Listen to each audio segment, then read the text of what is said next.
Welcome back. Ninth करते हैं paragraph. The most important and difficult steps were taken before the dawn of history. Dawn मतलब होता है सुबह, प्रभात, भोर का जो टाइम होता है उसको बोलते हैं। सबसे महत्वपूर्ण कदम और मुश्किल कदम उठाए गए थे इतिहास के शुरुआत में। At what stage language begin is not known. भाषा की शुरुआत कब हुई इसकी जानकारी नहीं है, but we may be pretty certain that it begin very gradually. लेकिन एक बात से तो काफ़ी निश्चित है, आश्वस्त है कि यह धीरे धीरे शुरू हुआ होगा। It began gradually, gradually means धीरे धीरे।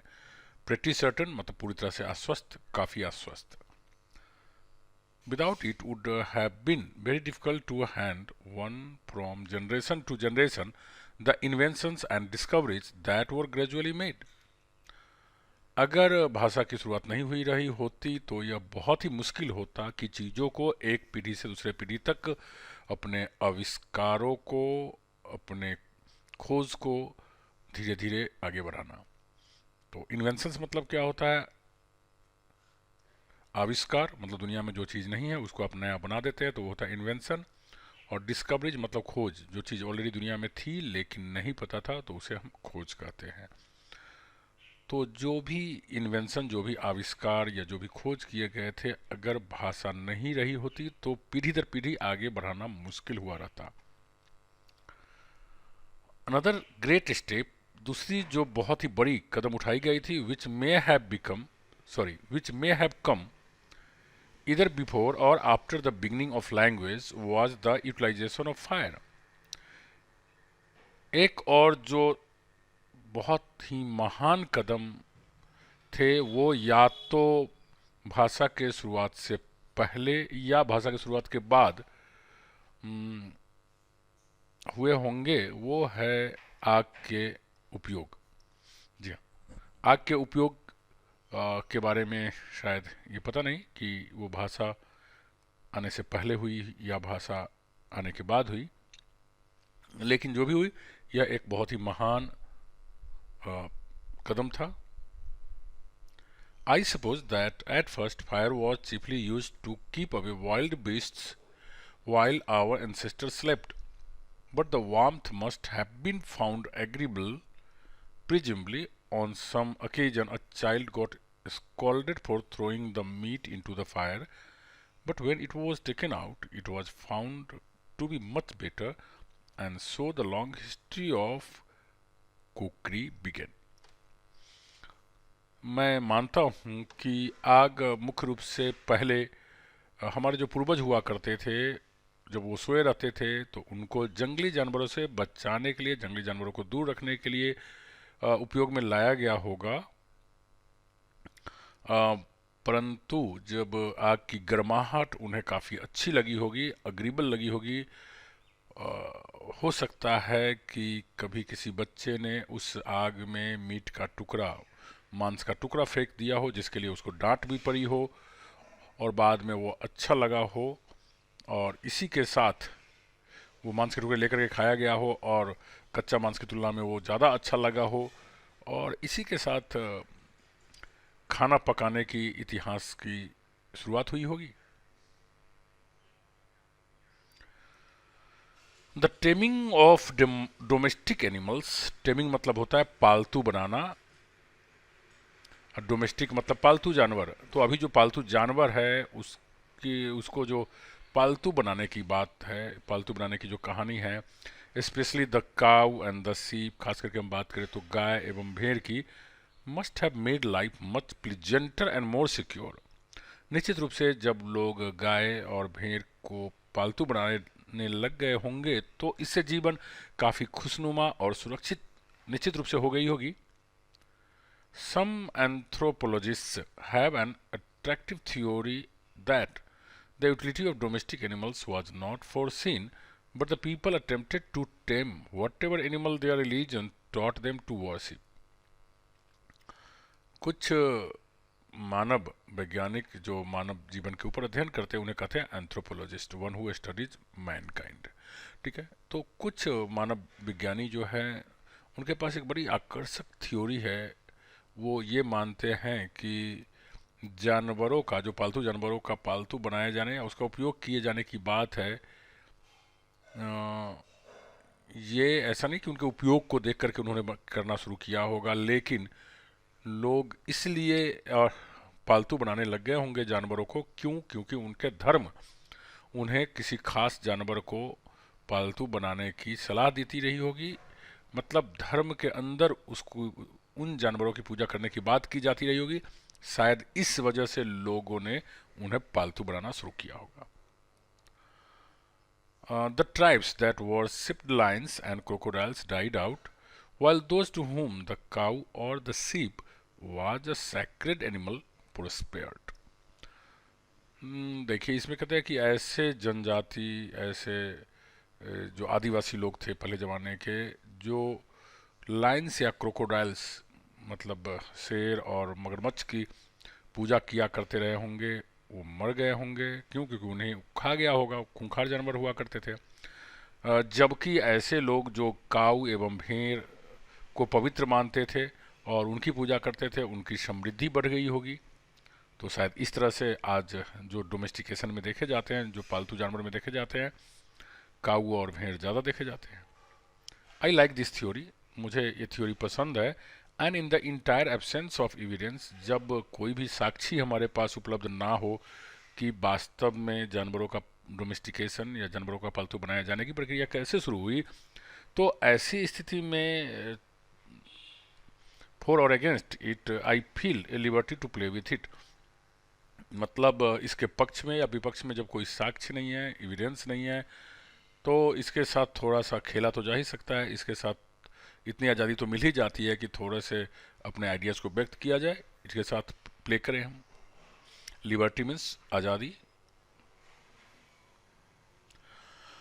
Even more important than the domestication of animals was the invention of agriculture, which, however, introduced bloodthirsty practices into religion that lasted for many centuries. जानवरों को पालतू बनाए जाने से भी ज़्यादा महत्वपूर्ण कृषि की खोज थी। हालांकि कृषि की खोज के साथ ही एक खून के प्यासे रिवाज की भी शुरू हो गई थी, जो कई सदियों तक चलती रही। ये क्या है खून के प्यासे? पहले ज़माने में माना जाता था कि अच्छे फसल होने के लिए बलि देने की बात होती थी। इवन इंडिया में भी देखने को मिलता था पहले कि कोई बड़ा सा पुल बनता था, तो ऐसा सुनने में आता है कि उसमें किसी को मार कर रख दिया जाता था ताकि वो पुल सुरक्षित रहे। तो इस तरह की ये blood thirsty practice, blood thirsty जो रिवाज है, ये भी शुरू हो चुकी थी कृषि के शुरुआत के साथ ही, और ये लास्टेड फॉर मेनी सेंचुरीज, कई सदियों तक ये चलती रही।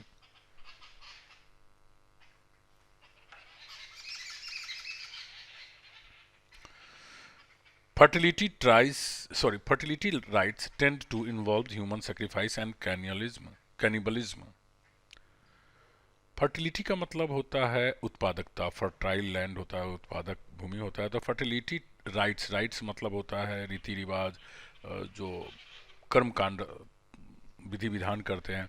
तो पहले ज़माने में क्या होता था कि लोग अच्छी फसल हो इसके लिए कई विधि विधान करते थे, टोटका करते थे, और जिसकी वजह से क्या होता था, उस टुटके में शामिल होता था कि ह्यूमन सेक्रीफाइस करे, मानव की बलि दिया जाए।